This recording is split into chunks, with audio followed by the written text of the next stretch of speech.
கிறிஸ்துவுக்குள் பிரியமான அன்பு தேவனுடைய பிள்ளைகளே, ஹோப் சேனல் அன்பு நேயர்களுக்கு புதிய ஆரம்பம் நிகழ்ச்சியின் மூலமாக அடியேன் சுவிசேஷகர் இம்மானுவேல் ராஜசேகர் என்னுடைய வாழ்க்கையில தேவனாகிய கர்த்தர் இந்த ஊழியத்துக்காக வந்தபோது எப்படி எங்களை போஷித்தார், எப்படி எங்களை வழிநடத்தினார் என்பதை உங்கள் மத்தியிலே சாட்சியாக சொல்வதில் தேவனுடைய நாமம் மகிமைப்படுவதாக. எனக்கு அன்பான தேவனுடைய பிள்ளைகளே, ஒரு பேதுருவை போல அழைக்கப்பட்டவன், ஒரு யோவானை போல தெரிந்து கொள்ளப்பட்டவன், ஒரு அப்போஸ்தலனாகிய பவுலை போல தெரிந்து கொள்ளப்பட்ட ஒரு மனுஷன்.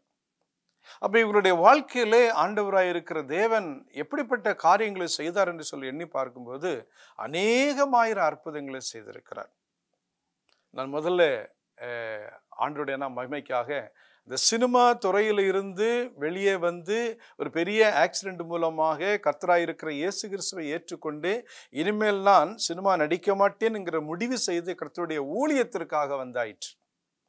இப்போ ஒரு கேள்வி வரும், என்ன அப்படின்னா, கர்த்தருடைய ஊழியத்திற்கு வரும்போது முதல் கேள்வி, நீங்க என்ன படிச்சிருக்கிறீங்க, உங்களுக்கு என்ன தெரியும், உங்களுக்கு பிரசங்கம் பண்ண தெரியுமா, உங்களுக்கு ஜெபம் பண்ண தெரியுமா, உங்களுக்கு வேத வியாக்கியானம் தெரியுமா, அப்படின்னு சொல்லிட்டு பலவிதமான கேள்விகள். ஆனால் என்னை அழைத்தவர் உண்மை உள்ளவர். பேதுருவை எங்க இருந்து தெரிந்தாரோ அதே மாதிரி ஆண்டவராயிருக்கிற தேவன் என்னையும் தெரிந்து கொண்டார். இந்த ஊழியத்திற்காக வந்தபோது அநேக கஷ்டங்கள், அநேக பாரங்கள், அநேக பலவீனங்கள், அநேக சோர்வுகள். ஊழியத்திற்காக வந்தபோதுங்கிறது சாதாரண காரியம் அல்ல. முதலாவது 3 மாதங்கள் ஆண்டவருடைய சமூகத்துல உட்கார்ந்து முழங்கால் படியிட்டு ஃபாஸ்டிங், உபவாச ஜெபம் 3 மாதங்கள். ஒரு மலையின் மேலே போய் உட்கார்ந்து அந்த மலையில உட்கார்ந்து ஆண்டவரோடு பகல் முழுவதும் ஜெபம். அடுத்ததாக இந்த திருச்சபையினுடைய அருமையான தீர்க்கதரிசி அம்மையார் இருக்கிறாங்க, ஹெலன் ஒயிட். அவங்களுடைய அநேக புஸ்தகங்கள் வாசிப்பதற்கு தேவனாகிய கர்த்தர் எனக்கு கிருபை கொடுத்தார்.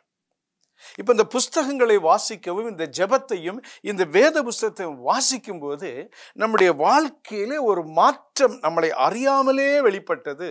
அது என்னுடைய வாழ்க்கையில வெளிப்பட்டது என்பதை உங்கள் மத்தியில சாட்சியா பகர்றேன். இந்த ஊழியத்துக்கு போறேன் அப்படின்னு சொன்னா எனக்கெல்லாம் வருமானமே கிடையாதுங்க. சுவிசேஷ இறைப்பணி, சுவிசேஷ இறைப்பணி. இந்த ஊழியத்துக்கு வரும்போது எனக்கு வருமானம் கிடையாது, சம்பளம் கிடையாது, எதுவுமே கிடையாது. ஆனால் எல்லார போல நாங்களும் சாப்பிடணும், எல்லார போல நாங்களும் உடை உடுக்கணும், எல்லார போல எங்களுக்கும் வீடு வாசல் தேவை. இதெல்லாம் எங்க போறது, யார் தருவா அப்படின்னு சொன்னா, பரலோகத்தில் இருக்கக்கூடிய ஆண்டவராய் இருக்கிற தேவனால் எதை கூடவா கொடுக்க முடியாது. என்று சொல்லி எத்தனையோ ராத்திரிகள் அடிமை தூங்காமல் என்னுடைய ஆலயத்தில் இரவு முழுவதும் நான் கண்ணீரோடு என் ஆண்டவரிடத்துல நான் ஜெபம் செய்தேன், ஜெபம் பண்ணேன். ஆனால் ஆண்டவராய் இருக்கிற தேவன் இந்த புஸ்தகத்தை கையில் எடுத்துக்கொண்டு மார்போடு அணைத்து கொண்டு போன எல்லா இடங்களிலும் அற்புதங்கள், அதிசயங்கள், ஆச்சரியமான காரியங்களை தேவனாகிய கர்த்தர் ஊழியத்திலே செய்தார். ஒன்றுமில்லாத அந்த நேரத்தில் கூட, கஷ்டமான சூழ்நிலையில கூட கர்த்தராய் இருக்கிற தேவன் அநேகர் மூலமாக நன்மையான காரியங்களை, ஆசீர்வாதமான காரியங்களை, அநேக அழைப்புகளை கொடுத்தார். நான் போகாத தேசங்களிலும் போய், பல நாடுகளிலும் போய் கர்த்தராய் இருக்கிற தேவனை மகிமையாய் சொல்லும்படியான வார்த்தைகளை தேவனாகிய கர்த்தர் கொடுத்தார். என்னை பலப்படுத்தி போகிற இடங்களில் அற்புதங்களை செய்து இந்த ஊழியத்தை ஆசீர்வாதமாய் நடத்தி கொண்டிருக்கிறார். எனக்கு அன்பான தேவனுடைய பிள்ளைகளே, ஆண்டவர் நம்மேல் இன்னும் அன்பு வைத்திருக்கிறார். அவர் ஒருவனை எந்த இடத்துல இருந்து அழைத்தாலும் அவனை ஆண்டவர் உயர்த்தி அவனை ஆசீர்வதிப்பவர் என்பதற்கு அடிமை சாட்சி. ஏரோப்ளைன்ல போகணும் அப்படின்னு சொல்லிட்டு நான் சிறு வயதில் இருக்கும்போதே எனக்கு ரொம்ப ஆசைங்க, ரொம்ப ஆசை. நான் சிறுவனாக இருக்கும்போது எங்கள் ஊரில் ஏரோப்ளைனை பார்க்கும்போது அது ஏதோ ஒரு புறா மாதிரி போயிட்டு இருக்கும். ஆனால் அந்த ஏரோப்ளைனில் போகணும் அப்படின்னு எனக்கு ரொம்ப ஆசையாக இருந்துச்சு. ஆனால் அதுக்குள்ள வசதி வாய்ப்புகள் எனக்கு கிடையாது. ஆனால் கர்த்தராய் இருக்கிற தேவனுடைய அந்த வேத புஸ்தகத்தை கையில் எடுத்து என் மார்போடு அணைத்து தேவனுடைய நாமத்தை மகிமைப்படுத்த ஆரம்பித்த போது அழைப்புகள் வெளிநாடுகளில் இருந்து அடியனுக்கு வந்தது. எப்படிங்க? ஜெபம், ஜெபம், வேத வாசிப்பு. எத்தனை முறை எத்தனை நாடுகளுக்கு தேவனாகிய கர்த்தர் அவருடைய ஊழியத்தை செய்வதற்கு அழைத்து கொண்டிருக்கிறார். பல பட்டணங்கள் தோறும், பல கிராமங்கள் தோறும், பல நாடுகள் தோறும் தேவனை உயர்த்த வேண்டும், மகிமைப்படுத்த வேண்டும் என்று சொல்லி நாம் எப்பொழுது நம்முடைய இருதயத்தில் நினைக்கிறோமோ அப்பொழுது பரலோகத்தில் இருந்து ஒரு கரம் நம்மை அப்படியே தூக்குகிறது. என்னை அப்படிதாங்க தூக்கிட்டாங்க, என்னை அப்படிதான் தூக்குனாங்க. என் அன்பு தேவனுடைய பிள்ளைகளே, உங்க மத்தியில பவுலை போல, பேதுருவை போல அழைக்கப்பட்ட ஒரு ஊழியக்காரன், ஒண்ணுமே தெரியாதுங்க. ஆனால் இன்றைக்கு தேசங்கள் தோறும், இன்றைக்கு இந்த ஹோப் சேனல் மூலமாக எத்தனை பிரசங்கங்கள், எத்தனை பாடல்கள், எத்தனை சாட்சிகள் சொல்வதற்கு தேவனாகிய கர்த்தர் கிருபை கொண்டிருக்கிறார். ஆகையால் தேவன் உங்களை அழைக்கும் போது அந்த அழைப்புக்கு நாம் செவி கொடுத்து நம்முடைய ஆவி, ஆத்தும, சரீரம் முழுவதையும் கடவுளுக்கு சமூகத்தில் கொண்டு ஒப்பு கொடுக்கும் போது அவர் நம்மை தூக்கி நிறுத்துகிறார், அவர் நம்ம நடத்துகிறார், அவர் ஏந்தி தாங்கி சுமந்து செல்லுகிறார். என்னுடைய வாழ்க்கையில ஆகாரத்துக்கு எவ்வளவோ கஷ்டமான சூழ்நிலை, நல்ல ஆடைகள் வாங்குவதற்கு எத்தனையோ கஷ்டமான சூழ்நிலை, என் பிள்ளைகளை படிக்க வைக்க வேண்டும் என்று சொல்லக்கூடிய எவ்வளவோ கஷ்டமான நிலைமையில, ஆனால் இன்றைக்கு ஒன்றுமே இல்லாத என்னுடைய வாழ்க்கையில தேவனாகிய கர்த்தருடைய வார்த்தைகளை சொல்ல, பிரசங்கிக்க ஆண்டவர் கிருபை கொடுத்த போது அவைகளை கர்த்தருடைய நாமத்தை பேச பேச சொல்ல சொல்ல ஆசீர்வாதங்களை பொழிந்து கொண்டே இருக்கிறார். அப்படின்னு சொன்னா, இதை பார்த்து கொண்டிருக்கிற அன்பு தேவனுடைய பிள்ளைகளே, உங்களுடைய வாழ்க்கையில் ஐயோ நான் கடவுளுக்கு ஊழியம் செய்கிறேன், இந்த கடவுள் என்ன ஒண்ணுமே கண்டுகிறது இல்லை, என்னமே ஒன்று பார்க்கல நினைக்க வேண்டாம். தயவு செய்து உண்மையான சத்தியத்தை நாங்கள் பிரசங்கிக்க ஆரம்பித்த போது, கர்த்தருடைய வேத ஆழமான சத்தியத்தை சொல்ல ஆரம்பித்த போது, ஆழமான பொக்கிஷங்களை திறந்து தேவனாகிய கர்த்தர் பரலோகத்திலிருந்து நம்மை ஆசீர்வதித்திருக்கிறார். என்னை ஆசீர்வதித்திருக்கிற தேவன் உங்களையும் ஆசீர்வதிப்பார். விசுவாசத்தோடு வேதத்தை வாசிங்க, ஜெபம் பண்ணுங்க. வேதத்தை வாசிங்க, ஜெபம் பண்ணுங்க. இது ரெண்டு தாங்க நான் செய்கிறேன். நான் வேதத்தை வாசிக்கிறேன், முழங்கால் படிட்டு ஜெபிக்கிறேன். இப்படி வேதத்தை வாசித்து ஜெபிக்கிறதுனால இன்றைக்கு எந்த அளவுக்கு நாங்கள் கீழே இருந்தோமோ அந்த அளவுக்கு தேவனாகிய கர்த்தர் எங்களை மேன்மையாக உயர்த்தி இருக்கிறார். என் அன்பு தேவனுடைய பிள்ளைகளே, என்னை உயர்த்தி இருக்கிற தேவன் பள்ளத்தில் இருக்கிற உங்களையும் உயர்த்துவார். ஏனென்று சொன்னால், எனக்கு எவ்வளவு நன்மையான காரியங்களை அவர் செய்திருக்கிறார், உங்களுடைய வாழ்க்கையிலும் நன்மையான காரியங்களை செய்வார். நீங்கள் ஆண்டவராயிருக்கிற தேவனோடு கூட இணைந்து அவருடைய சமூகத்துல உங்களை ஒப்பு கொடுத்தா போதும். நீங்க யாரை பத்தியும் பயப்பட வேண்டாம். கர்த்தருடைய வேத வசனத்தை இருதயத்தோடு சுமந்து கொண்டு போகும்போது அவர் உன் குடும்பத்தையும் உன் ஊழியத்தையும் உன்னையும் தூக்கி சுமந்து மேன்மையான இடத்துல கொண்டு வைப்பார். அதற்கு கர்த்தர் அடிமை உங்களுக்கு முன்பாக சாட்சியை வைத்திருக்கிறார். இந்த சாட்சியை சொல்வதற்கு என் தேவனாகிய கர்த்தர் எனக்கு கொடுத்த கிருபைகளுக்காக ஆண்டவருக்கு கோடான கோடி நன்றி, ஸ்தோத்திரம். ஆமேன். கர்த்தருடைய பரிசுத்த நாமம் மகிமைப்படுவதாக. பிரியமான தேவனுடைய பிள்ளைகளே, மீண்டுமாக புதிய துவக்கம் என்ற நிகழ்ச்சியின் வாயிலாக மற்றும் ஒரு சத்தியத்தை, தேவனுடைய வார்த்தைகளை பார்க்கும்படியாக, பகிர்ந்து கொள்ளும்படியாக தேவன் கொடுத்த இந்த வாய்ப்பிற்காக தேவனை ஸ்தோத்தரிக்கிறேன். உங்கள் யாவரையும் இயேசு கிறிஸ்துவின் நாமத்தினாலே அன்போடு கூட வாழ்த்துகிறேன். எனக்கு அன்பான தேவனுடைய பிள்ளைகளே, இந்த நியூ பிகினிங், புதிய துவக்கம் என்கிற நிகழ்ச்சியின் வாயிலாக கர்த்தருடைய நாமத்தை குறித்து நாம் அறிந்து கொண்டவர்களாக, அவருடைய நாமத்தை அறிந்து அவரை நம்புகிற பிள்ளைகளாக, அவருடைய நாமத்தை சொல்லி ஜெபிக்கிற பிள்ளைகளாக, எல்லாவற்றையும் அவரிடத்திலிருந்து பெற்றுக்கொள்ள வேண்டும் என்பதற்காக நாம் இந்த சத்தியங்களை கடந்து வருகிறோம். கர்த்தர் நம்மோடு இருந்து நம்மை வழிநடத்துவாராக. 2 செய்திகளை கேட்டிருக்கிறோம். யெகோவா ஈரே, யெகோவா ராஃபா, எல்லாவற்றையும் பார்த்து கொள்ளுகிறார், நமக்கு சுகத்தை கொடுக்கிறார் என்பதை நாம் பார்த்தோம். அன்பான தேவனுடைய பிள்ளைகளை, இன்று மற்றும் ஒரு நாமத்தை குறித்து நாம் படிக்க இருக்கிறோம். கர்த்தர் நம்மை வழிநடத்த வேண்டும் என்று சொல்லி கண்களை மூடி ஒரு ஜெபத்தோடு நாம் கடந்து செல்வோம். ஜெபிப்போமா? அன்புள்ள ஆண்டவரே, அப்பா, இந்த புதிய துவக்கத்தின் வாயிலாக மற்றும் ஒரு நாமத்தை குறித்து நாங்கள் படிக்கப் போகிறோம். அதற்காக உமக்கு நன்றி செலுத்துகிறோம். இதுவரை கேட்ட செய்திகள் கர்த்தாவே, கேட்டவர்களுக்கும் அவர்கள் பகிர்ந்து கொள்ளக்கூடிய நபர்களுக்கும் ஆசீர்வாதமாக இருக்கும்படியாக நாங்கள் ஜெபிக்கிறோம். இந்த நாள் செய்தியையும் நீர் எங்களோடு பேசும். சொந்த கருத்துக்கள், என்னுடைய நினைவுகள், யோசனைகள் இல்லாதபடிக்கு ஆவியானவர் என்னை மறைத்து நீர் பேச விரும்புகிற வார்த்தைகளை கர்த்தாவே, நாங்கள் உம்மை எப்படி அறிந்து கொள்ள வேண்டும் என்று நீர் விரும்புகிறீரோ அப்படியாகவே நாங்கள் அறிந்து கொள்ளும்படியாக நீர் பேசும் நாங்கள் கேட்கிறோம். இயேசு கிறிஸ்துவிலே ஜெபிக்கிறோம் நல்ல தகப்பனே, ஆமென். அன்பான தேவனுடைய பிள்ளைகளே, நம்முடைய இந்த 7 செய்திகளிலும் ஒரு வசனம்தான் மையமான வசனம். சங்கீதம் 9:10. கர்த்தர் அவரை நோக்கி கூப்பிடுகிற பிள்ளைகளை ஒருபோதும் கைவிடுகிறது கிடையாது. குறிப்பாக அவருடைய நாமத்தை அறிந்தவர்கள் அவரை நம்பி இருக்கிறார்கள் என்று சொல்லி நாம் பார்க்கிறோம். அவருடைய நாமத்தை அறிந்து கொள்ள வேண்டும் என்பதற்காக நாம் 7 நாமங்களை இந்த தொடர் செய்திகளின் மூலமாக கேட்கிறோம். 2 நாமங்களை பார்த்தோம். இன்று 3வது நாமத்தை குறித்து நாம் பார்க்க போகிறோம். யெகோவா ஈரே, கர்த்தர் பார்த்து கொள்வார் என்கிற நம்பிக்கையை நமக்கு கொடுக்கும்படியாக, கர்த்தர் நம்முடைய தேவைகள் எல்லாவற்றையும் சந்திப்பார் என்று நாம் அவருடைய வாக்குத்தத்தத்தை பற்றி கொள்ளும்படியாக நாம் கேட்டோம். யெகோவா ராஃபா, நம்முடைய பரிகாரியாகிய தேவன், சுகமளிக்கிற தேவன் என்பதை அநேக எடுத்துக்காட்டுகள் மூலமாக எந்த நிலைமையில் இருந்தாலும் அவரால் சுகம் கொடுக்க முடியும் என்பதை பார்த்தோம். இன்று 3வது நாமம் யெகோவா நிஸ்ஸி. யெகோவா நிஸ்ஸி என்கிற நாமத்தை குறித்து நாம் பார்க்க போகிறோம். ஒவ்வொரு நாமமும் எந்த இடத்தில் கொடுக்கப்பட்டது என்பதை நாம் வாசித்து வருகிறோம். இந்த யெகோவா நிஸ்ஸி என்கிற நாமத்தை தேவன் எங்கு கொடுக்கிறார் என்று நாம் பார்க்கும் பொழுது நாம் யாத்ராகம புஸ்தகத்திற்கு நம்முடைய கவனத்தை திருப்ப வேண்டும். ஆண்டவருக்கு என்று இருக்கக்கூடிய நாமங்கள் அல்லது ஆண்டவர் செய்த செயல்களுக்கு பிறகு கொடுக்கப்படக்கூடிய பெயர்கள் என்று அநேகம் இந்த வேத புஸ்தகத்தில் நமக்கு கொடுக்கப்பட்டிருக்கிறது. யெகோவா ஈரே என்கிற நாமத்தை பார்க்கும் பொழுது அது ஆபிரகாமால் வைக்கப்பட்டது என்று நாம் பார்க்கிறோம்.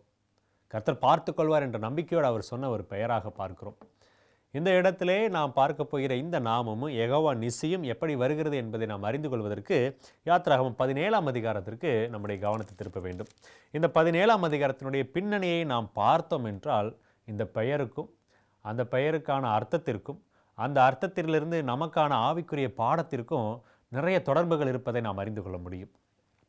யாத்ராகமம் 17ஆம் அதிகாரத்தில் 1வது வசனத்தையும் 2வது வசனத்தையும் வாசிக்கும் பொழுது இங்கு ஒரு கடுமையான சூழ்நிலை இருக்கிறதை நாம் பார்க்கிறோம். நாம் ஏற்கனவே பார்த்தது தான். இஸ்ரவேலர்கள் எகிப்தில் அடிமையாக இருந்தார்கள். அவர்கள் அடிமைத்தனத்திலிருந்து விடுவிக்கப்பட்டு வழிநடத்தப்படக்கூடிய அந்த 40 வருடங்களிலே, அந்த 40 வருடங்களில் என்ன நடக்கிறது என்று சொல்லி நாம் பார்க்கும்போது, ஆண்டவர் அவர்களை வல்லமையாக வழிநடத்துகிறார். சின்ன சின்ன குறைபாடுகள் என்று சொல்லி நாம் நினைக்கலாம். ஆனாலும் ஆண்டவர் ஒரு குறைவுகளையும் வைக்கவில்லை. இங்கே என்ன நடக்கிறது என்று சொன்னால், 17ஆம் அதிகாரத்திலே அவர்களுக்கு குடிக்க தண்ணீர் இல்லாது இருந்தது. 2வது வசனம் சொல்கிறது, அப்பொழுது ஜனங்கள் மோசையோட வாதாடி, நாங்கள் குடிக்கிறதற்கு எங்களுக்கு தண்ணீர் தர வேண்டும் என்றார்கள். அன்பான தேவனுடைய பிள்ளைகளே, முதல் நாமத்திலேயே நாம் பார்த்தோம், அவர் எல்லாவற்றையும் பார்த்து கொள்வார். மன்னாவை கொடுத்த தேவன், தண்ணீரை கொடுத்த தேவன் என்று சொல்லி நம்ம பார்த்தோம். அந்த தண்ணீர் கொடுத்த அனுபவத்தை தான் இந்த இடத்துல நாம் வாசிக்கிறோம். தண்ணீர் இல்லாத ஒரு சூழ்நிலையிலே ஆண்டவருக்கு முன்பாக ஜனங்கள் முறுமுறுக்கிறார்கள். மோசையின் இடத்துல சென்று என்ன சொல்கிறாங்கன்னா, எங்களுக்கு தண்ணீர் இல்லை என்று சொல்லி அவரிடத்துல வாதாடுகிறார்கள். அதற்கு மோசே, என்னோட ஏன் வாதாடுகிறீர்கள்? கர்த்தரை ஏன் பரீட்சை பார்க்கிறீர்கள்? ஏன்னா இவர்களுக்கு மன்னா அனுபவத்தின் மூலமாக தெரியும், இத்தனை நாட்கள் ஆண்டவர் வழிநடத்தின அனுபவத்தின் மூலமாக தெரியும், கர்த்தர் கொடுப்பார், கர்த்தர் பார்த்து கொள்வார் என்று. ஆனாலும் மீண்டும் மீண்டும் பரீட்சை செய்கிறார்கள். யெகோவா நிசியை குறித்து படிப்பதற்கு முன்பாக யெகோவா ஈரே, யெகோவா ராஃபா என்கிற அந்த நாமத்தை எல்லாம் படித்திருக்கிறோமே. அன்பான தேவனுடைய பிள்ளைகளே, மீண்டும் மீண்டும் ஆண்டவரை பரீட்சை பார்க்காதபடிக்கு அவரிடத்தில் நம்பிக்கையுள்ளவர்களாக காணப்படுவோம். சில நேரங்களிலே நாம் கைவிடப்பட்டதை போன்ற ஒரு சூழ்நிலைகள் நமக்கு காணப்படலாம். ஆனாலும் உடனடியான ஒரு முறுமுறுப்பு. எத்தனையோ நன்மைகளை பெற்றிருப்போம். அந்த நன்மைகள் எல்லாவற்றையும் அடுத்த சில நிமிடங்களில் நாம் மறந்து விடுவோம். ஆனால் திடீரென்று ஏற்படக்கூடிய ஒரு சிறிய கஷ்டம் அல்லது ஒரு தீமை நிமித்தமாக அத்தனை நாட்கள் தேவன் வழி நடத்தினதை மறந்தவர்களாக அவர்கள் பேசின வார்த்தைகளை மோசே சொல்லுகிறார், என்னோடு ஏன் வாதாடுகிறீர்கள்? கர்த்தரை ஏன் பரீட்சை பார்க்கிறீர்கள் என்று சொல்லி. கர்த்தர் இது எல்லாவற்றையும் ஆண்டவரிடத்தில் சொல்லுகிறார். மோசே கர்த்தரை நோக்கி கூப்பிட்டு, இந்த ஜனங்களுக்கு நான் என்ன செய்வேன்? இவர்கள் என்மேல் கல்லெறியை பார்க்கிறார்களே என்றான். அன்பான தேவனுடைய பிள்ளைகளே, ஆண்டவரிடத்தில் கேட்கும் பொழுது ஆண்டவர் எல்லாவற்றையும் பார்த்து கொள்கிற தேவனாக இருக்கிறதுனாலே அவர்களுக்கு தண்ணீரை கொடுத்தார். வசனம் சொல்கிறது, 6வது வசனம், அங்கே ஓரேபிலே நான் உனக்கு முன்பாக கன்மலையின் மேல் நிற்பேன், நீ அந்த கன்மலையை அடி, அப்பொழுது ஜனங்கள் குடிக்க அதிலிருந்து தண்ணீர் புறப்படும் என்றார். அப்படியே மோசே இஸ்ரவேல் மூப்பரின் கண்களுக்கு முன்பாக செய்தான்.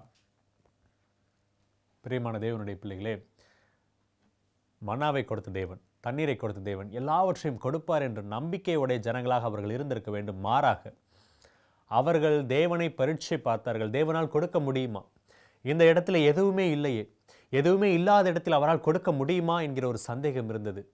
யெகோவா ஈரே என்கிற நாமத்தை அவர்கள் சந்தேகப்பட்டார்கள். சங்கீதம் 9:10, அவருடைய நாமத்தை அறிந்தவர்கள் அவரையே நம்பியிருப்பார்கள். அந்த நாமம் பார்த்து கொள்வார் என்பது, அவர் பார்த்து கொள்வார் என்று நினைத்திருந்தால் அவர்கள் சந்தேகப்பட்டிருக்க மாட்டார்கள், முறுமுறுத்திருக்க மாட்டார்கள், மோசேயின் இடத்திலே வாதாடி இருக்க மாட்டார்கள். ஆண்டவர் பார்த்து கொள்வார் என்ற நம்பிக்கையோடு பொறுத்திருப்பார்கள், காத்திருப்பார்கள். ஆண்டவர் சொல்கிறார், அவர்கள் என்னை பரீட்சை பார்த்தார்கள் என்று சொல்லி. 7வது வசனம் சொல்கிறது, இஸ்ரவேல் புத்திரர் வாதாடி நிமித்தமும் கர்த்தர் எங்கள் நடுவில் இருக்கிறாரா இல்லையா என்று அவர்கள் கர்த்தரை பரீட்சை பார்த்தது நிமித்தமும் அவன் அந்த ஸ்தலத்திற்கு மாசா என்றும் மேரிபா என்றும் பெயரிட்டான். ஒரு கடுமையான சூழ்நிலை, கடினமான ஒரு நேரம். தேவனை பரீட்சை பார்த்தார்கள். தேவன் என்ன செய்திருக்க வேண்டும் என்றால் அவங்களுக்கு ஒன்றும் தரமாட்டேன்னு சொல்லியிருக்கணும். ஆனால் ஆண்டவர் இரக்கமுள்ள தேவன். அவர்கள் தேவனால் வழிநடத்தப்பட்டு வந்தார்கள் என்பதை வழிநடுகிலும் பார்த்த போதிலும் கொஞ்ச நேரம் தண்ணீர் இல்லாத போது அந்த இடத்துக்கு வந்தாங்க, வந்த இடத்துல தண்ணி இல்லை. உடனடியான ஒரு முறுமுறுப்பு. ஆண்டவர் ஏதோ செய்வார், நமக்கு கொடுப்பார் என்கிற நம்பிக்கை இல்லாதபடிக்கு அவர்கள் பேசினார்கள். அந்த இடத்திற்கு மேரிபா என்று பெயரிட்டான் என்று வேதம் சொல்கிறது. அந்த பெயருக்கான அர்த்தம், அதற்கான சத்தியம் ஆழமாக இருக்கிறது. நாம் இன்று பார்க்க போகிறது என்னவென்று சொன்னால், தேவனால் ஒரு தண்ணீர் கூட கொடுக்க முடியுமா முடியாதா என்று யோசித்த ஜனங்களுக்கு அந்த அதிகாரத்தினுடைய தொடர்ச்சியை வாசிக்கும் பொழுது கற்பனைக்கு எட்டாத ஒரு வெற்றியை தேவன் கட்டளையிடுகிறார். அதை தான் நம்ம யெகோவா நிசி என்கிற நாமத்தின் மூலமாக பார்க்க போகிறோம். 8வது வசனம் சொல்கிறது, அமலேக்கியர் வந்து ரெவிதீமிலே இஸ்ரவேலரோட யுத்தம் பண்ணினார்கள். இந்த அமலேக்கியர்களை குறித்து பார்க்கும் பொழுது, இஸ்ரவேலர்களை ஒப்பிட்டு பார்க்கும் பொழுது, இஸ்ரவேல் ஜனங்கள் அடிமைத்தனத்திலிருந்து வந்த ஒரு ஜனங்கள். அவர்களிடத்திலிருந்து யுத்த புருஷர்கள் என்று பார்க்கும் பொழுது அவர்களுக்கான யுத்த வீரர்கள், பயிற்சி பெற்றவர்கள், ஆயுதங்கள் ஒன்றுமில்லாத ஒரு சூழ்நிலை. அமலேக்கியர்களை குறித்து வாசிக்கும் பொழுது அப்படி அல்ல. அவர்கள் இவர்களோடு யுத்தம் பண்ண வந்தார்கள் என்று வேதம் சொல்கிறது. அன்பான தேவனுடைய பிள்ளைகளே, யோசித்து பாருங்க. தங்களுடைய உடைமைகள், தங்களுடைய பிள்ளைகள், மனைவி என்று எல்லாரையும் வைத்திருக்கக்கூடிய ஒரு ஜனம், யுத்தம் செய்வதற்கென்றே வந்த ஒரு கூட்டம். இதில் எது நிச்சயமாக வல்லமையுடையதாக இருக்கும்? எந்த கூட்டத்திற்கு யுத்தத்திற்கான சாத்தியக்கூறுகள், யுத்தத்தில் ஜெயிப்பதற்கான சாத்தியக்கூறுகள் இருக்கும் என்று சொல்லி, அந்த யுத்தத்தில் என்ன நடக்கிறது என்று சொன்னால் ஒரு வித்தியாசமான யுத்தம். வேதாகமத்தில் அநேக யுத்தங்கள் உண்டு. ஒவ்வொரு யுத்தங்களும் ஒவ்வொரு விதமாக காணப்படும். இது ஒரு வித்தியாசமான யுத்தம். 2 இடங்களில் யுத்தங்கள் நடக்கிறதை நாம் பார்க்க முடியும். 2 இடங்களிலா என்று நீங்கள் யோசிக்கலாம். அந்த அதிகாரத்தை வாசிக்கும் பொழுது 9வது வசனம் சொல்கிறது, அப்பொழுது மோசே யோசுவாவை நோக்கி, நீ நமக்காக மனிதரை தெரிந்து கொண்டு புறப்பட்டு அமலேக்கோடே யுத்தம் பண்ணு. நாளைக்கு நான் மலையுச்சியில் தேவனுடைய கோலை என் கையில் பிடித்து கொண்டு நிற்பேன் என்றார். 2 விதமான யுத்தங்கள். ஒன்று, அமலேக்கோடே யோசுவா தலைமையின் கீழாக போகக்கூடிய ஒரு கூட்டம் செய்யப்போகிற யுத்தம். 2வது, தேவனுக்கு முன்பாக மோசே ஜெபத்திலே இருக்கப் போகிற ஒரு யுத்தம். அன்பான தேவனுடைய பிள்ளைகளே, நாம் எல்லாவற்றையும் எப்படி பெற்றுக்கொள்கிறோம்? ஜெபத்தினால் பெற்றுக்கொள்கிறோமா? நாம் எல்லாவற்றையும் தேவனுக்கு முன்பாக கேட்கிறோமா? நம்முடைய வேலைகள் ஒரு இடத்தில் நடக்கிறது என்று சொன்னால் அந்த வேலைக்கு மாத்திரமே நாம் கவனம் செலுத்தி அந்த வேலையிலேயே இருந்தோம் என்று சொன்னால் அதற்கு நாம் வெற்றி பெற்று விட முடியும் என்று நினைக்கிறோம். ஆனால் இங்கு மோசே அந்த ஜனத்தின் தலைவன், அந்த கூட்டத்திற்கு தலைவன். ஒருவேளை நினைத்திருக்கலாம், எங்களை அம்போ என்று விட்டு செல்லுகிறாரே, யுத்தத்திற்கு பயந்து ஓடுகிறாரே என்று சொல்லி யாராவது நினைத்திருக்கலாம். ஆனால் இந்த இடத்துல நாம் வாசிக்கிறோம், மோசே செய்த அந்த செயலால் மாத்திரமே அவர்களுக்கு வெற்றி கிடைத்தது. தொடர்ச்சியாக அந்த வசனத்தை வாசிக்கும் பொழுது 10வது வசனம், யோசுவா தனக்கு மோசே சொன்னபடியே செய்து அமலேக்கோடே யுத்தம் பண்ணினான். மோசேயும் ஆரோனும் ஊர் என்பவனும் மலையுச்சியில் ஏறினார்கள். மோசே தன் கையை ஏறெடுத்திருக்கையில் இஸ்ரவேலர் மேற்கொண்டார்கள். அவன் தன் கையை தாழ விடுகையில் அமலேக்கு மேற்கொண்டான். அன்பான தேவனுடைய பிள்ளைகளே, 2 விதமான யுத்தம் என்று சொல்லி பார்த்தோம்.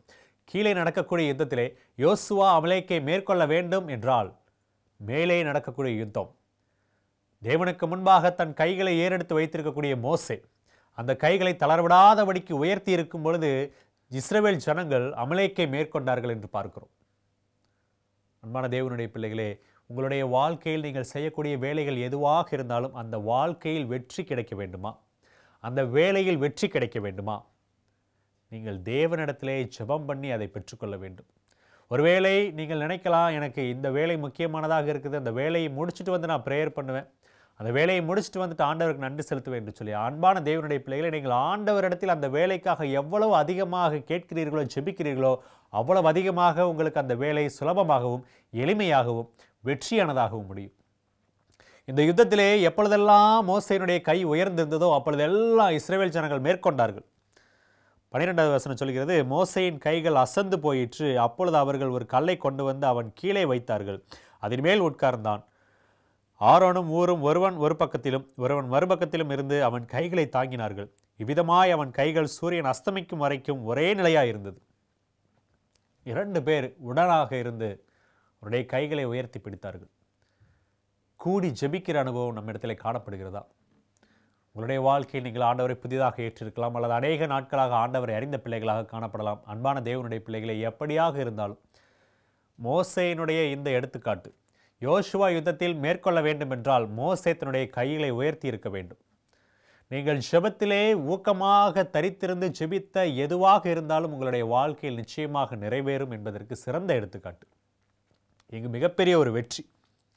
படையோடு வந்த ஒரு கூட்டத்திற்கு எதிராக ஒன்றுமில்லாத ஒரு ஜனக்கூட்டம் தங்களுடைய உடைமைகளை பாதுகாப்பதற்கென்று, தங்களுடைய மனைவி பிள்ளைகளை பாதுகாப்பதற்கென்று பயத்தோடு இருந்த ஒரு கூட்டம் வெற்றி பெறுகிறது என்று சொன்னால் அந்த வெற்றி யாரால் கிடைத்தது என்று வேதத்தில் நாம் வாசிக்கிறோம். 14வது வசனம் 13லிருந்து வாசிக்கிறோம். யோசுவா அமலேக்கையும் அவன் ஜனங்களையும் பட்டய கருக்கினாலே முறிய அடித்தான். பின்பு கர்த்தர் மோசேயை நோக்கி, இதை நினைவு கூறும் பொருட்டு நீ ஒரு புஸ்தகத்தில் எழுதி யோசுவாவின் செவி கேட்கும்படி வாசி. அமலேக்கை வானத்தின் கீழங்கும் இராதபடிக்கு நாசம் பண்ணுவேன் என்றார். மோசே ஒரு பலிபீடத்தை கட்டி அதற்கு யெகோவா நிசி என்று பெயரிட்டு.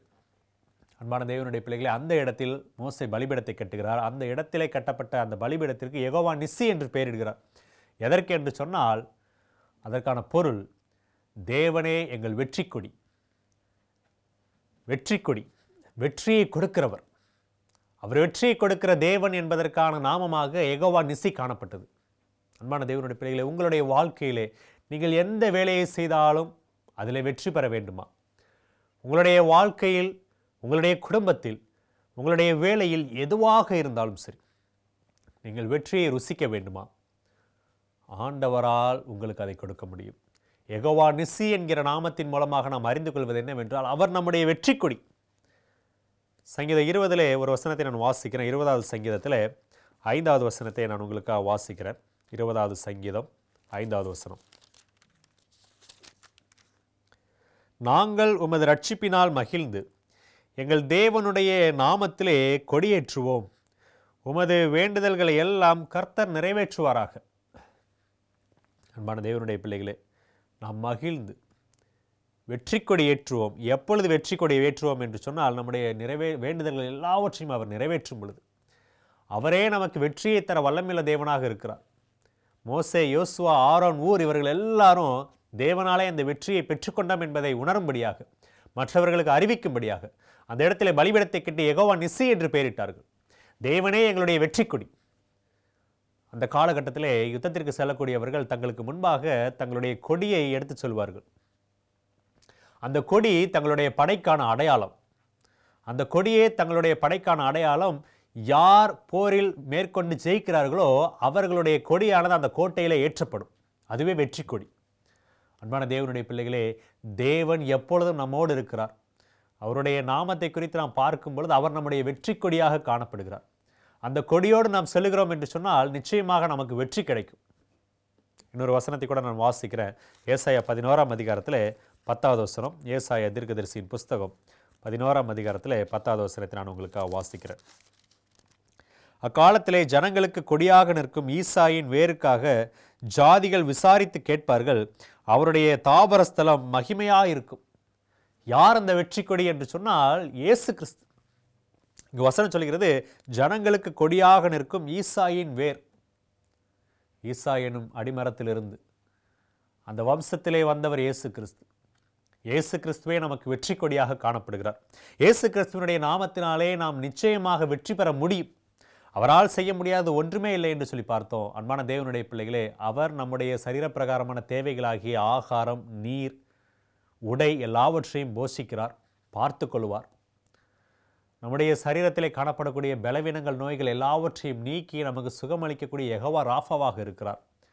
நாம் கையிட்டு செய்யக்கூடிய வேலைகள் எல்லாவற்றிலும், நமக்கு எதிராக வரக்கூடிய எல்லா விதமான போரிலும், அது என்ன விதமான போராக இருந்தாலும் சரி, மனிதர்களோடு இருந்தாலும் சரி, சாத்தானோடு இருந்தாலும் சரி, எந்த விதமான போராக இருந்தாலும் அந்த போரிலே தேவன் நமக்கு வெற்றியை கொடுக்க வல்லமையுள்ள தேவனாக இருக்கிறார். அவரே நமக்கு வெற்றி கொடியாக காணப்படுகிறார். ஒரு சில வசனங்களை நான் உங்களுக்கு வாசிக்க ஆசைப்படுகிறேன்.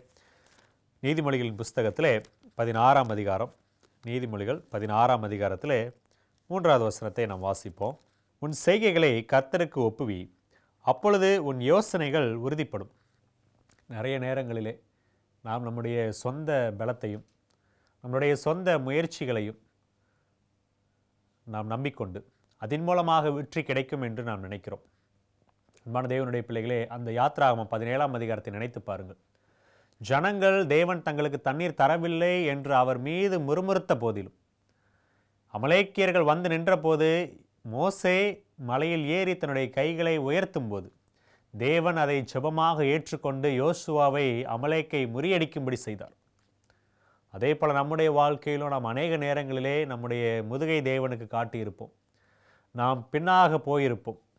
ஆண்டவருடைய சத்தியத்தை விட்டு விலகி இருப்போம். ஆனாலும் கூட நம்முடைய பலவீனங்களிலே, நம்முடைய பிரச்சனைகளிலே, நமக்கு வரக்கூடிய போராட்டங்களிலே நமக்கு வெற்றியை தருவதற்கு அவர் நம்மோடு இருக்கிற தேவனாக இருக்கிறார். யோசுவாவினுடைய யுத்தத்தை பார்த்தோம். இதே யோசுவா தலைவனாக ஒரு யுத்தத்தை சந்திக்கிறார். யோசுவா 6ஆம் அதிகாரத்தில் நம்ம வாசிக்கிறோம். எரிகோ கோட்டை விழுந்த அனுபவத்தை நாம் படிக்கிறோம். அன்பான தேவனுடைய பிள்ளைகளை, இஸ்ரவேலருடைய மிகப்பெரிய யுத்தங்கள் என்று பார்க்கக்கூடிய எல்லாவற்றிலுமே, மிகப்பெரிய வெற்றி என்று பார்க்கக்கூடிய எல்லாவற்றிலுமே யுத்தங்கள் எப்படி நடந்தது என்று சொன்னால் அது ஒரு விசித்திரமான யுத்தங்களாக காணப்படும்.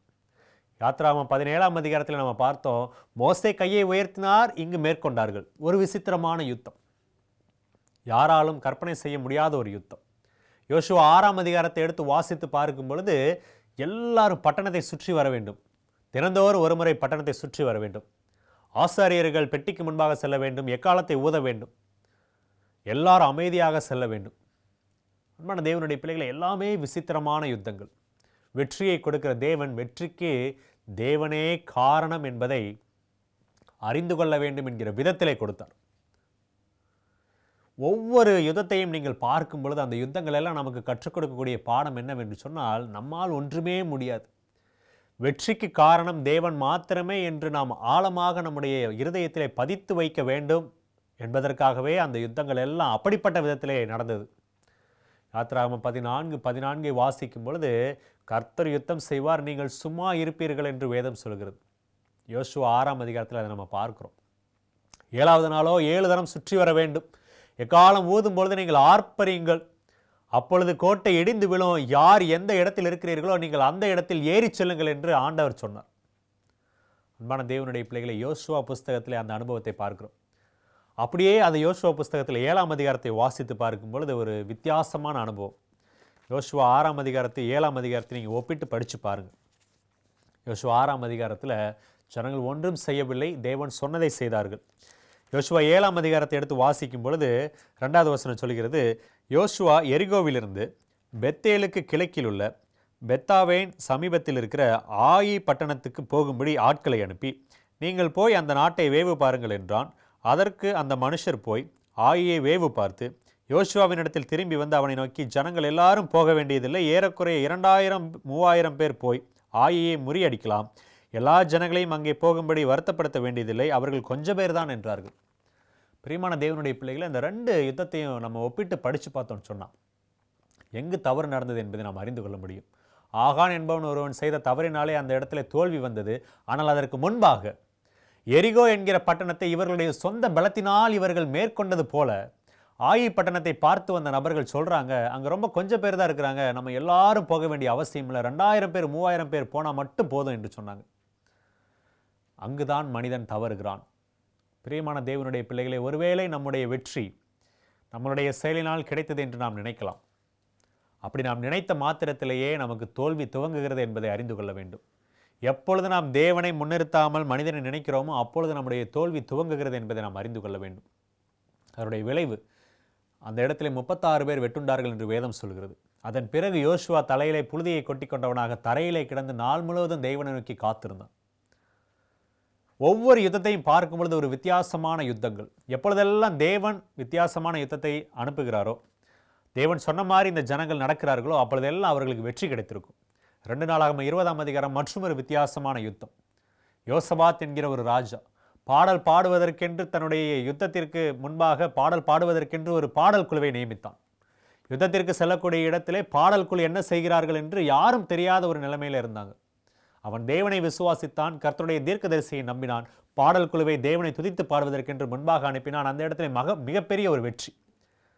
ஒவ்வொரு இடத்திலும் பாருங்க, ஆண்டவர் அந்த இடத்திலே கொடுக்கிற வெற்றி ஆண்டவரால் மட்டும்தான் கொடுக்கப்பட்டது என்பதை அறிந்து கொள்ளும்படியாக இருக்கும்.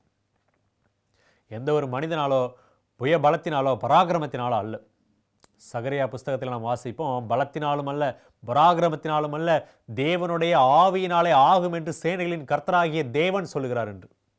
அன்பான தேவனுடைய பிள்ளைகளை, நம்முடைய பலத்தினாலோ நம்முடைய பராக்கிரமத்தினாலோ ஒன்றுமே கிடையாது. சங்கீதம் 121வது சங்கீதத்தை வாசிக்கும்போது அதில் முழுவதுமாக வேதத்தில் நாம் வாசிக்க முடியும். அந்த 121வது சங்கீதம் முழுவதும் கர்த்தருடைய ஒத்தாசைக்காக நாம் காத்திருக்க வேண்டும் என்று சொல்லக்கூடிய ஒரு சங்கீதம். எனக்கு ஒத்தாசை வரும் பர்வதங்களுக்கு நேராக என் கண்களை ஏறெடுக்கிறேன், வானத்தையும் பூமியும் உண்டாக்கின கர்த்தரிடத்திலிருந்து எனக்கு ஒத்தாசை வரும். அந்த ஒத்தாசை கொடுக்கிற தேவன், வெற்றியை கொடுக்கிற தேவன், அவரே என்னுடைய வெற்றி கொடி, எனக்கு எல்லா விதமான வெற்றியும் தருகிறவர் அவரே என்று நாம் நம்ப வேண்டும். 21வது அதிகாரம் நீதிமொழிகள் புஸ்தகத்தில் 31வது வசனம், குதிரை யுத்த நாளுக்கு ஆயத்தமாக்கப்படும், ஜெயமோ கர்த்தரால் வரும். ஒருவேளை நினைக்கலாம், அப்போ நம்ம எதுவுமே பண்ணாமல் இருந்தால் போதுமா, நான் பாட்டுக்கு சோம்பேறியாக இருந்தால் எனக்கு வெற்றி கிடைச்சிருவேன், நான் படிக்காமல் இருந்தால் நான் பாஸ் பண்ணிடுவேனா, நான் வேலைக்கு போகாமல் இருந்தால் எனக்கு சம்பளம் கிடைக்குமா? அப்படி அல்ல. நமக்கு வெற்றி கொடியை தருவேன் என்று சொல்கிற ஆண்டவர் என்ன சொல்கிறார் என்றால், நாம் ஆயத்தமாக வேண்டிய விதத்திலே ஆயத்தமாக வேண்டும். இந்த புதிய துவக்கம் என்ற நிகழ்ச்சியின் வாயிலாக உங்களுக்கு சொல்கிறது என்னவென்றால், நீங்கள் செய்ய வேண்டிய வேலையை சரியாக செய்து தேவனிடத்திலே ஒப்புக் கொடுக்கும் பொழுது ஜெயத்தை கொடுக்கிறவராக அவர் இருக்கிறார். இதோ குதிரை யுத்த நாளுக்கு ஆயத்தமாக்கப்படும், ஜெயமோ கர்த்தரால் வரும். ஜெயத்தை கொடுக்கிற தேவன் அவரே, நமக்கு வெற்றி கொடி அவரே. அன்பான தேவனுடைய பிள்ளைகளே, பொஹீமியா என்கிற ஒரு தேசம் இருக்கிறது. இருண்ட காலம் என்று கிறிஸ்தவ வரலாறை 538 கிபியிலிருந்து 1798 வரைக்கும் சொல்லுவாங்க. இந்த காலகட்டத்தில் போப்பு மார்க்கத்தின் மூலமாக சத்தியமானது தரையிலே தள்ளப்பட்டு வேதாகமத்தை படிப்பதற்கு அநேக கட்டுப்பாடுகள் விதிக்கப்பட்டு எல்லா விதமான ஆராதனை முறைகளும் லத்தீன் பாஷையிலேயே காணப்பட வேண்டும், யாரும் தாய்மொழியில் ஆராதனை செய்யக்கூடாது என்று அநேக கட்டுப்பாடுகளை விதித்திருந்த ஒரு காலகட்டம். 9ஆம் நூற்றாண்டு 10ஆம் நூற்றாண்டுகளுக்கு பிறகு அநேக மாற்றங்கள் நடைபெற்றது. ஆனாலும் இந்த இருண்ட காலத்திலே ஒரு நாட்டவர் மட்டும், பொஹீமியா என்கிற நாட்டவர் மட்டும் சற்று வித்தியாசமாக போப்புவினுடைய மார்க்கத்தை மீறி தாய்மொழியில் ஆராதனை நடத்த வேண்டும் என்று ஒரு ஆசையோடு இருந்த ஒரு கூட்டத்தினர். போப்பு மார்க்கம் என்பது ஒரு ரிலிஜியஸ் சம்பந்தப்பட்டது மட்டும் கிடையாது. அந்த நாட்களிலே அது அரசியல் அமைப்பையும் உடையதாக காணப்பட்டது. Religious as well as political, இரண்டு விதமான அதிகாரத்தையும் உடையவராக போப்பு காணப்பட்டார். இந்த பொஹீமியர்கள் போப்புவை எதிர்க்கிறார்கள் என்று தெரிந்த மாத்திரத்திலேயே அந்த நாட்களிலே ஹஸ் என்பவரை குறித்து நாம் படிக்க முடியும். வரலாற்றில் நீங்கள் படிக்கலாம். அந்த ஹஸ்ஸை பின்பற்றினவர்களை ஹஸ்ஸைட்ஸ் என்று சொல்லுவாங்க. அவர்கள் இந்த போப்பு மார்க்கத்திற்கு எதிராக நின்றதுனாலே இந்த போப்பு தன்னிடத்தில் இருந்த படையை அனுப்புகிறார். பேரரசன் மூலமாக ஒரு மிகப்பெரிய படையை பொஹீமியர்களுக்கு எதிராக அனுப்புகிறார். பொஹீமியர்களுக்கோ ஆயுதம் கிடையாது, பொஹீமியர்களுக்கோ யுத்தம் செய்வதற்கான பயிற்சி கிடையாது. மாறாக அவர்கள் மத்தியிலே சிஸ்கா என்கிற ஒரு படைத்தளபதி இருந்தார். அந்த சிஸ்கா அந்த போர் துவங்கின கொஞ்ச காலத்திலேயே அவருடைய பார்வை திறன் போயிற்று. ஒரு குருடன் படைத்தலைவனாக இருக்கிறான். படையை பார்த்தா சாதாரண மக்கள், எதிரில் இருக்கக்கூடிய படையோ அநேக நாட்டிலிருந்து பொருளுதவியோடும் ஆயுதங்களோடும் வரக்கூடிய ஒரு மிகப்பெரிய படை. அன்பான தேவனுடைய பிள்ளைகளே, அவர்கள் தேவனை நோக்கி கூப்பிட்டார்கள், தேவனை நம்பி இருந்தார்கள். தேவனே எங்களுடைய வெற்றி கொடி என்பதை அவர்கள் விசுவாசித்தார்கள். மிகப்பெரிய ஆச்சரியம், விசித்திரமான யுத்தங்களை வேதத்திலே வாசிக்கிறோமே, அதே போல ஒரு விசித்திரமான யுத்தம் பொஹீமியர்களுக்கு விரோதமாக வந்த அந்த போப்பு படையினருக்கும் எதிராக நடைபெற்றது. தங்களுக்குள்ளாகவே சிதறி ஒரு பயம் பிடித்தவர்களாக ஓடத் துவங்கினார்கள். அந்த படையினுடைய தளபதி எவ்வளவோ முயற்சி செய்தும் அவர்களை மீண்டும் கூட்டி சேர்க்க முடியாத ஒரு நிலைமையிலே திகில் அடைந்தவர்களாக, பயம் பிடித்தவர்களாக ஓடிப்போனார்கள். சிஸ்கா என்கிற படை தலைவன் மூலமாக இந்த வெற்றி கிடைத்தது என்று அநேகர் நினைத்து கொண்டிருந்தார்கள். சீக்கிரத்திலே அந்த சிஸ்கா இறந்து போனான். ஐயோ, சிஸ்கா இறந்து போனாரே, இப்பொழுது என்ன செய்வோம் என்று யோசிக்கும் பொழுது ஆண்டவர் புரோகோபியஸ் என்ற மற்றொரு படைத்தலைவனை ஏற்படுத்தினார். வெற்றி கிடைத்தது படைத்தலைவர்களால் அல்ல, தேவனால் என்று ஜனங்கள் அறிந்து கொண்டார்கள். அன்பான தேவனுடைய பிள்ளைகளே, எப்பேற்பட்ட படையாக இருந்தாலும், எப்பேற்பட்ட இராணுவமாக இருந்தாலும், கோலியாத் தாவீதை நாம் பார்க்கிறோம். எவ்வளவு பராக்கிரமசாலியாக இருந்தாலும் வெற்றியை கொடுக்கிறவர் தேவன் ஒருவரே என்பதை நாம் இந்த எல்லா சம்பவங்கள் மூலமாக பார்க்க முடியும். அநேக நேரங்களிலே நம்முடைய வாழ்க்கையிலே நாம் மறந்து போவது என்னவென்றால், தேவனால் நமக்கு உணவு கொடுக்க முடியும், தேவனால் நமக்கு இருப்பிடம் கொடுக்க முடியும், தேவனால் நமக்கு சுகத்தை கொடுக்க முடியும். ஆனால் சாத்தானுக்கு எதிராக ஒரு பிரச்சனை என்று வரும்பொழுது அந்த போராட்டத்தில் நமக்கு வெற்றியை கொடுக்க முடியாது என்று நினைக்கிறோம். அன்பான தேவனுடைய பிள்ளைகளை, நாம் செய்யக்கூடிய ஒரு வேலையிலே நமக்கு எதிராக அநேகர் சதி செய்யும் பொழுது அந்த சதியிலே தேவனால் நமக்கு வெற்றி கொடுக்க முடியும் என்பதை நாம் மறந்து போகிறோம். பிரியமான தேவனுடைய பிள்ளைகளே, நம்முடைய படிப்பு மிக கஷ்டமாக இருக்கும் பொழுது, அன்பான குழந்தைகளே, உங்களுடைய வாழ்க்கையிலே தேவனால் எல்லாம் கொடுக்க முடியும், ஆனால் படிப்பில் சிறந்த வெற்றியை கொடுக்க முடியும் என்பதை மறந்து போகிறோம். மறவாத தேவன் நம்மோடு இருக்கிறார். நாம் மறந்து போகலாம், ஆனாலும் தேவனுக்கென்று ஒரு நாமம் இருக்கிறது. அந்த நாமம் யெகோவா நிஸ்ஸி. நம்முடைய வெற்றி கொடி என்கிற நாமம் அவருக்கு கொடுக்கப்பட்டிருக்கிறது. அந்த நாமத்தை மோசே வைக்கும் பொழுது எதை நினைவு கூர்ந்து வைக்கிறார் என்று சொன்னால், இந்த வெற்றி எங்களால் உண்டானது அல்ல, இந்த வெற்றி யோசுவாவால் உண்டானதல்ல, இந்த வெற்றி இஸ்ரவேலரால் உண்டானதல்ல, தேவனால் உண்டானது, தேவனே எங்களுடைய வெற்றி கொடி என்பதை நினைத்து வைக்கிறார். பிரியமான தேவனுடைய பிள்ளைகளை, உங்களுடைய வாழ்க்கையிலே நீங்கள் எந்த விதமான வெற்றியை தேடி ஓடுகிறவர்களாக காணப்பட்டாலும், யோசுவா யுத்தத்திற்கு செல்லும்போது மோசே மலையுச்சிக்கு சென்றது போல, அந்த வெற்றியை தேடி ஓடுவதற்கு முன்பதாக நீங்கள் தேவனுடைய சமூகத்திற்கு செல்ல வேண்டும். தேவனே என்னுடைய வெற்றி கொடி என்று நீங்கள் கேட்கும் பொழுது, அன்பான தேவனுடைய பிள்ளைகளே, உங்களுடைய வாழ்க்கையில் நீங்கள் எதை கேட்டாலும் அது தேவனுக்கு சித்தமான முறையில் வெற்றியாக நடக்கும். நீங்கள் உங்களுடைய சொந்த பலத்தினால் பெற்றீர்கள், ஜெயித்தீர்கள் என்று சொல்ல முடியாத அளவிற்கு ஒரு விசித்திரமான வெற்றி உங்களுக்கு கிடைக்கும். அநேக எடுத்துக்காட்டுகளை இந்த நாளில் பார்த்திருக்கிறோம். யெகோவா நிஸ்ஸி என்கிற நாமத்தை உங்களுக்கு தேவன் கொடுத்திருக்கிறார், எனக்கு தேவன் கொடுத்திருக்கிறார். எதற்கு என்று சொன்னால், அவருடைய நாமத்தினாலே நாம் அவரை வெற்றி கொடியாக தரித்து கொண்டவர்களாக. இதோ நீதிமொழிகள் புஸ்தகத்தில் அநேக வசனங்களை வாசித்தோம், ஏசாயா புஸ்தகத்திலே வாசித்தோம். கர்த்தரே நமக்கு வெற்றி கொடியாக இருக்கும்படியாக, கர்த்தர் நமக்கு வெற்றியை தருகிற தேவனாக இருக்கிறார். எல்லா விதமான வெற்றியும் தருகிற தேவனை நோக்கி கூப்பிடுவோம், நமக்கு வெற்றியை தருவார். கண்களை மூடி ஜெபிப்போம். அன்புள்ள ஆண்டவரே, கர்த்தாவே, இதோ யெகோவா நிஸ்ஸியை குறித்து நாங்கள் படித்தோம். கர்த்தாவே, நீர் வெற்றியை தருகிற தேவனாக இருக்கிறீர். வேதாகமத்தில் எத்தனையோ எடுத்துக்காட்டுகளை நாங்கள் பார்த்தோம். எல்லா யுத்தங்களும் வித்தியாசமான முறையிலே, விசித்திரமான முறையிலே நடைபெற்றதை நாங்கள் அறிந்திருக்கிறோம். இதோ கர்த்தாவே, பெலிஸ்தியருக்கு விரோதமாக யோனத்தான் தன்னுடைய ஆயுததாரியை மட்டும் அழைத்து கொண்டு சென்றபோது நீர் அந்த இடத்துல வல்லமையான ஒரு செய்கையின் மூலமாக மிகப்பெரிய வெற்றியை கொடுத்தீரே. இதோ கர்த்தாவே, கிதியோன் மூலமாக தேவன் பெலிஸ்தருக்கு விரோதமாக சென்றபோது அந்த இடத்திலே ஒரு விசித்திரமான வெற்றியை கொடுத்தீரே. 300 பேரை மாத்திரம் பயன்படுத்தி தேவன் மிகப்பெரிய வெற்றியை கொடுத்தீரே. இது எல்லாவற்றின் மூலமாக எங்களுக்கு நீர் உணர்த்துகிற ஒரு காரியம், நீர் ஒருவரே வெற்றியை தர வல்லமையுள்ள தேவன் என்பதை நாங்கள் அறிந்து கொள்ளும்படியாக நீர் பேசியிருக்கிறீர். எங்களுடைய தேவைகள் எல்லாவற்றையும் சந்திக்கிற தேவன், எங்களை சுகமாக்குகிற தேவன், எங்களுக்கு வெற்றியும் தருகிற தேவனாக இருக்கிறீர் என்பதை நாங்கள் இந்த நாளில் மீண்டும் நினைவு கூறுகிறோம். இந்த செய்தியை கேட்ட பிள்ளைகள், பார்க்கிற பிள்ளைகள், கர்த்தாவை உம்மை நோக்கி கூப்பிடும் பொழுது, மோசேயைப் போல மலையுச்சிக்கு வந்து உம்மிடத்திலே ஜெபிக்கும் பொழுது, கர்த்தர் யோசுவாவுக்கு வெற்றியை கொடுத்தது போல எங்களுடைய வாழ்க்கையில் வெற்றியை தர வேண்டும் என்று இயேசு கிறிஸ்துவியாக ஜெபிக்கிறோம் நல்ல தகப்பனே. ஆமென்.